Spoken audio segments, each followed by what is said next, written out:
his career. So I don't know whether, for me, it's just a lack of desire.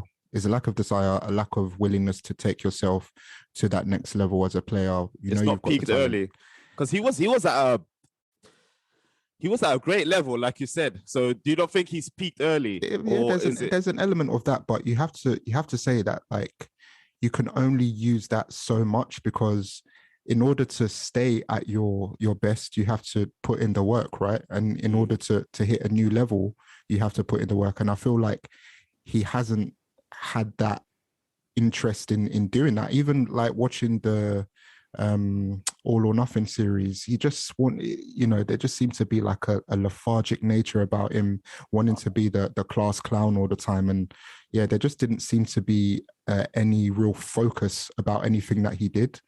And I feel like that combination there is kind of what's led us to the Dele Alli we see now. And the problem is, Tottenham are probably going to find it really hard to shift him in terms of getting any real money or value out of him. And I feel like they have been trying to shift him, but just can't find any buyers. I don't see anyone grabbing him, to be honest, unless a free. But exactly, yeah, it's tight, man. All right, let's finish this pod off then with my dearly beloved Liverpool. After a convincing win against our city rivals Everton, we had a tricky away game versus Wolves, a game that I always dread for some reason. We ended up 1-0 winners in the absolute death of the game, thanks to Divock Origi. Let me go with Toast. Yo. Because you said the dub pained you. Actually, I've been keeping a close eye on Liverpool this season to settle some agendas. Let's just cast back to the start of the season. Like, have we met your expectations so far this season, or exceeded it? Or Liverpool have more than exceeded my expectations, if I'm honest. Obviously, I feel like Mohamed Salah more or less kind of kept you guys afloat towards the tail end of last year, when you kind of had to kind of go on a run and get results to secure the top 4 spot. Mane had a bit of a down year, and I mean, I know Mane is a world-class player, but I did not expect him to kind of come back and be as consistent as he has been this season. I know he hasn't probably got the goal returns of old, but I mean, just in terms of the performances, just in terms of being such a key part of your front three, he's played really, really well. Virgil van Dijk, having had an ACL injury myself, obviously not being a professional, but I obviously know how long it takes to kind of get back to the level you once were at. And I mean, he's just come in and been the Ballon d'Or Virgil. Well, he didn't win the Ballon d'Or, but he should have. The Ballon d'Or Virgil of old, really, in my opinion. And the team from top to bottom, Henderson, again, another player I really don't like giving flowers to. He's been extremely consistent this season. Yeah, man, again, it was tough seeing Liverpool grab a late winner, 90+4. I know you guys did that a couple of years ago. I think it was against Everton, same goal scorer, Origi. He just has a knack for coming on and just getting these stupid late goals, man. It's very, very frustrating. But again, it's the sign of a team that has kind of all the tools to win the league. You might not necessarily score 4 or 5, but you leave, you head back to Manchester with 3 points. So yeah, man. I mean, like, Liverpool, they're on smoke right now. So yeah, agenda is up in the air right now. Can't lie. Yeah, it's bad because obviously watching that game, it was a very frustrating game, but it wasn't one of them where I felt like the team that defended and played on a counter-attack was in control, which I usually have when teams like that play against Liverpool. I felt like we was in control from minute 1 and we looked the most likely to score, but it just didn't happen. But for some reason, I knew we was going to get the winner somehow, some way. As soon as I saw the 5 minutes extra time, I was like, yeah, we're going to grab it here and then. I didn't know who, but boy, let's move on to the match winner then. Prez. Yep. Obviously, time and time again, my man Divock has come up good for us in moments, like Tosin mentioned, where we look down and out. Try to be as objective as possible. As what kind of player? Because, I mean, Divock is an interesting guy, man. As what kind of player do you see him? And, like, even if you have to make a comparison, and can he even play as a main striker? Is he good enough to be a main striker for, like, let's say, a Wolves even, or like a Everton or something? This is the thing, and it was It's funny that you mentioned that because, after I saw, him slapping the winner against Wolves, I was thinking this guy has definitely cemented himself as, like, at the very least, like cult hero status at Liverpool, if not more. 100%. Yeah. And he's relied on as like a clutch player that can bring up some really big moments for you guys. But it has never been a question of whether he'll be good enough to ever break into the first team as a sure starter, because it's almost like Klopp has given him this role. He's done great in that role, and there isn't any room for anything more for him to come. So even in the interview that he gave after the game, which I found quite amusing, it sounded more like he was trying to shop him more Yeah, than Disrespectful. It's not. I found. Did anyone find that a little bit disrespectful? If I'm I did. I'm thinking the manager's moving mad.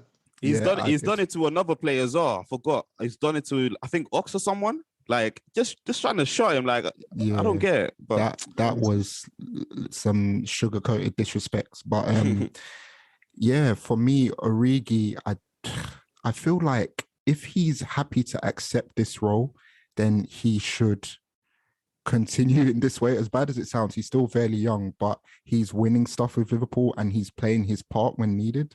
Whereas if he went to a lesser team, where he was the main guy, I don't see him as a 15, 20 Premier League goals type of striker where he can lead the line effectively and really lead the team in terms of goals.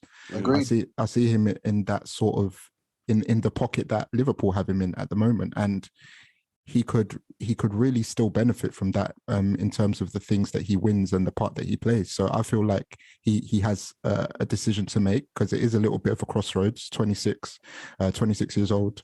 What do you want next for yourself, and where do you really see yourself?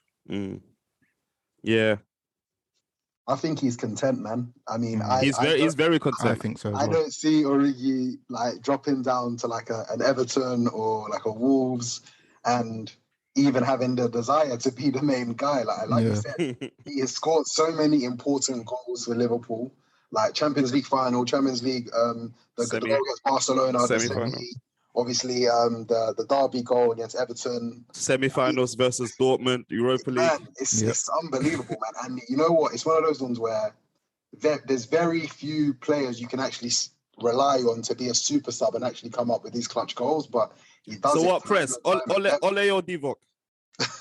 Oh, come on, man. This is a serious question. I would hold, I can't speak for Liverpool fans, but in terms of the regard that I hold Ole at, I would think that Liverpool fans hold him at a similar regard.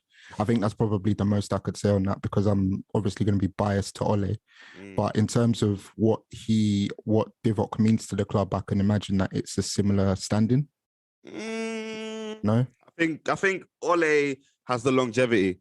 I think Divock needs to get that. If he's happy to do the Ole thing at Liverpool, which I think he is, then calm. But I think once he gets that longevity, then yeah. But he's definitely hit that cult hero. He's not the legend yet, as people are saying. But I think the cult hero for sure.